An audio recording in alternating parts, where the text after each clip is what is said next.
Did Iran actually win the war? Did the US betray Israel and secretly support Iran for its own benefit? Well, looking at recent events, it sure seems that way. June the 17th, 2025. The United States' most dangerous aircraft, infamously known as the Doomsday Plane, officially touched down in Washington, D.C. Since then, social media has erupted with speculations and theories. One user even commented, "This isn't routine, this plane only appears when something catastrophic is about to happen." The Doomsday Plane landed at Joint Base Andrews last night. This rare event has triggered major alarm bells worldwide. The landing of this flying Pentagon, the US's Airborne Command Center, is seen as a signal of extreme preparation, only activated during two scenarios: 1. Nuclear war, 2. National emergency. That SY sightings of this plane are extremely rare. Historically, every time the US has deployed this aircraft, a regime has fallen somewhere in the world. In 2001, after the plane landed in Washington, the US invaded Afghanistan, toppling the Taliban regime overnight. In 2003, it reappeared, and Saddam Hussein's government in Iraq was overthrown shortly after. Now, fast forward to June 2025. Just before the Doomsday Plane's landing, Donald Trump publicly declared, "We know exactly where Iran's so-called supreme leader is hiding. He is an easy target for us. Iran must surrender unconditionally or our patience will run out." Then, on June 24, 2025, came the twist. Trump suddenly tweeted, "Congratulations. We've successfully brokered a ceasefire between Iran and Israel. Peace has been restored." But wait, this raises even more questions. Why then attack 3 of Iran's nuclear sites just 2 days earlier? Why deploy the Doomsday Plane? Why is Trump's rhetoric and behavior so contradictory? Was the US really trying to overthrow the Iranian regime in coordination with Israel, as many media outlets claim? Or was America's true agenda something else entirely? Did the US secretly help Iran while betraying its closest ally, Israel? I know, it sounds completely contradictory. After all, the US and Iran have no formal trade ties or diplomatic relations, and their geopolitical relationship is extremely tense. So, why would the US betray Israel and assist Iran? And more importantly, what exactly did the US save Iran from? Was Israel really powerful enough to overthrow the Iranian regime on its own? One thing is crystal clear: a regime change in Iran would have most benefited Israel, as Iran has always made its intentions brutally clear to erase Israel from the map. In fact, just days ago, the Israeli Prime Minister made it very clear that they were escalating the conflict specifically to neutralize Iran's perceived threat. Once and for all, for over a year, Israel had been executing a step-by-step, high-risk plan inside Iran, a strategy that caused significant destruction. And then, out of nowhere, Trump's ceasefire announcement drops like a bombshell. So what exactly happened in this geopolitical mess? To understand the full picture, we need to go back all the way to 1980 and look at the background of the Iran-Israel rivalry and how this dangerous operation was put into motion. Back when Khomeini had just come to power for a year, both Iran and Israel were somewhat dependent on each other. That's why, much like Israel, Iran too had supported Israel against several Arab nations. At that time, Arab nations had decided to cut off oil supply to Israel, and surprisingly, Iran secretly helped Israel by supplying oil through a Mossad agent named Mark Rich. Imagine how daring this move was. A newly formed Islamic leadership helping a newly formed Jewish state. In the beginning, both countries needed each other.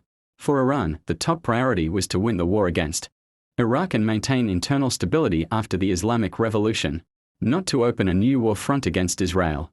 But by the mid-1980s, ambitions on both sides began to strain the relationship. Khomeini was openly anti-Israel from the start. Yet, due to backdoor diplomacy and trade ties, a limited form of cooperation still existed. However, once Iran became stable, its major goal became to spread a Shia Islamic model across the Muslim world. In this mission, Israel emerged as the main enemy, especially due to its treatment of Palestinians. On the other hand, Israel's top priority has always been to protect its sovereignty, especially from neighboring Islamic countries.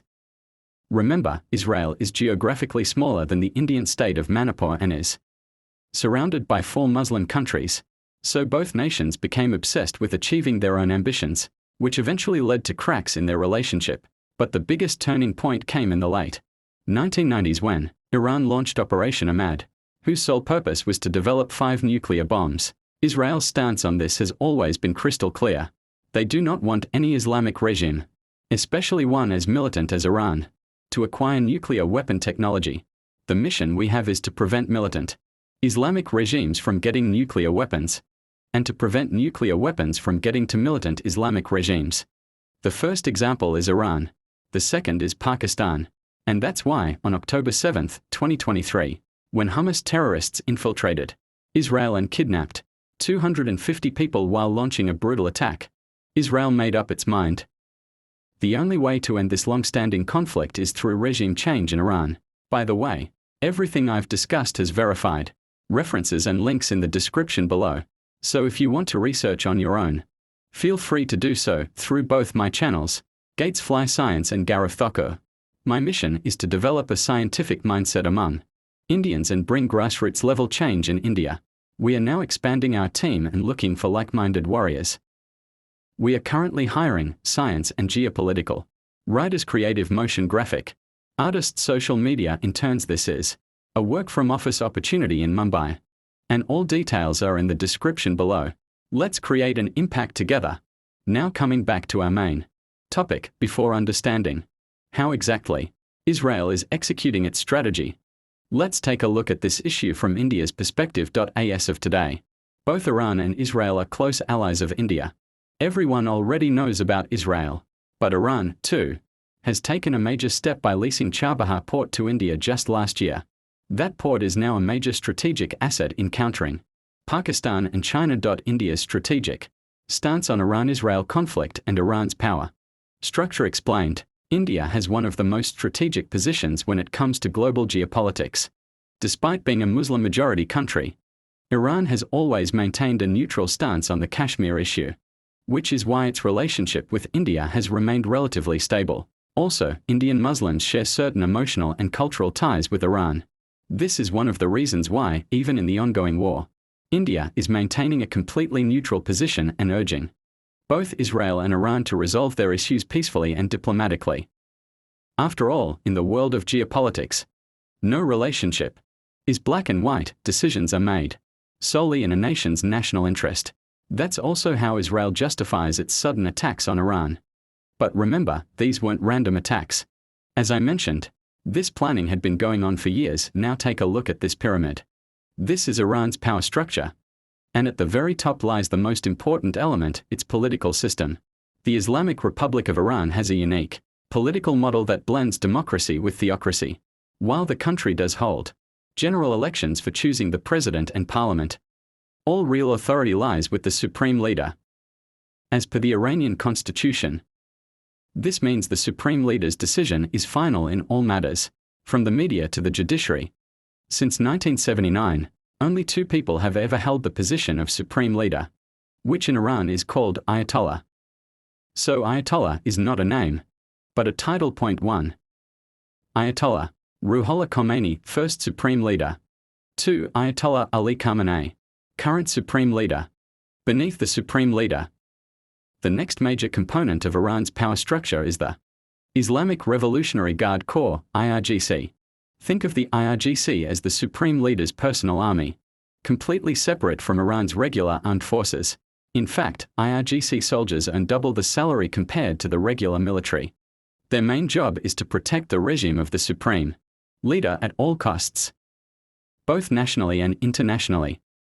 One of the ways they do this is by creating pro-Iran proxy states or forces in the region.